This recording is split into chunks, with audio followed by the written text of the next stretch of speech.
यदि आयुष्मान कार्ड नहीं होता तो कितना खर्चा आता, इसका जवाब बताएं।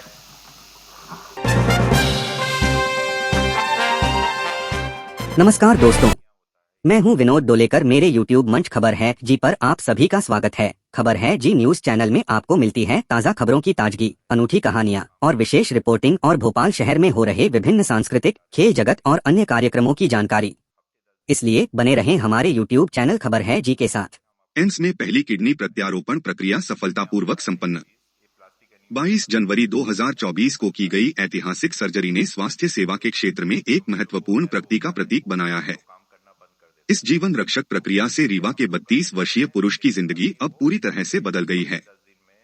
उन्होंने पिछले 3 वर्षों से गुर्दे की बीमारी से जूझ रहा था।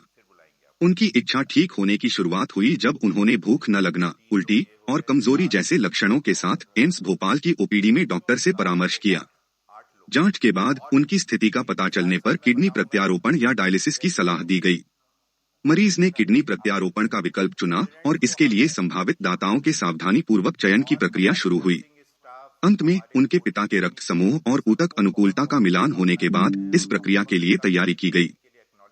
डॉक्टर महेंद्र अटलानी के कुशल मार्गदर्शन में डॉक्टर डी कौशल, डॉक्टर एन कुमार, डॉक्टर के Mehra, doctor S Tejpal, doctor S Jain और डॉक्टर सौरभ की टीम ने इस जटिल सर्जरी को निर्बाध रूप से संपन्न किया। ऑपरेशन के बाद मरीज को सावधानी पूर्वक देखभाल की गई और उन्हें 10 दिन तक एंटी रिजेक्शन दवा भी दी गई, जिससे शरीर किडनी को अस्वीकार न करे। आज मरीज की बेहतर रिकवरी को देखकर उसे अस्पताल से छुट्टी दी जा रही है। प्रधानमंत्री आयुष्मान योजना के अंतर्गत रोगी ने व्यापक चिकित्सा देखभाल प्राप्त की, जिससे मरीज पर कोई वित्तीय बोझ नहीं पड़ा। यह पूर्ण प्रत्यारोपण प्रक्रिया निःशुल्क प्रदान की गई, जो सुलभ और गुणवत्तापूर्ण स्वास्थ्य देखभाल के प्रति एम्स भोपाल की अटूट प्रतिबद्धता को दर्शाती है। एम्स भोपाल के कार्यपालक निदेशक प्रोफेसर डॉ. अजय सिंह ने पूरी टीम को उनके प्रयासों और समर्पण के लिए हार्दिक बधाई दी है और आशा व्यक्त की है कि भविष्य में भी एम्स भोपाल निस्वार्थ भाव से लोगों की सेवा में सदैव तत्पर रहेगा।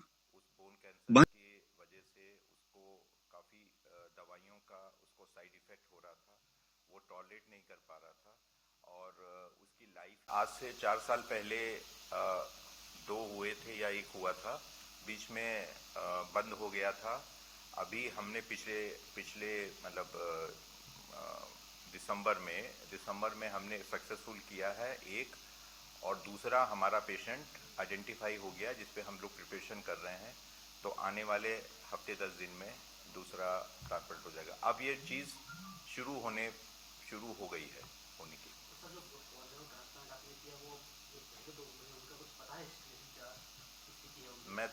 मुझे जो पुराने हुए थे मेरे को नहीं मालूम, क्योंकि मैं नहीं था। इस बार वाले के बारे में मुझे मालूम है कि उसको बोन कैंसर था। उस बोन कैंसर की वजह से उसको काफ़ी दवाइयों का उसको साइड इफ़ेक्ट हो रहा था। वो टॉलरेट नहीं कर पा रहा था और उसकी लाइफ की जो क्वालिटी थी वो बहुत पुअर थी। वो एडल्ट पेशेंट था और उसको हम लोगों ने जो बोन मैरो ट्रांसप्लांट कर दिया तो उसने ऑलमोस्ट नॉर्मल लाइफ में कर दिया। और उसके जो पैरामीटर्स, चैनल को लाइक करें और अपने दोस्तों के साथ इसे शेयर भी करें। आपका समर्थन हमारे लिए महत्वपूर्ण है। हम और अच्छी और रोचक वीडियो लाने का प्रयास करेंगे। धन्यवाद।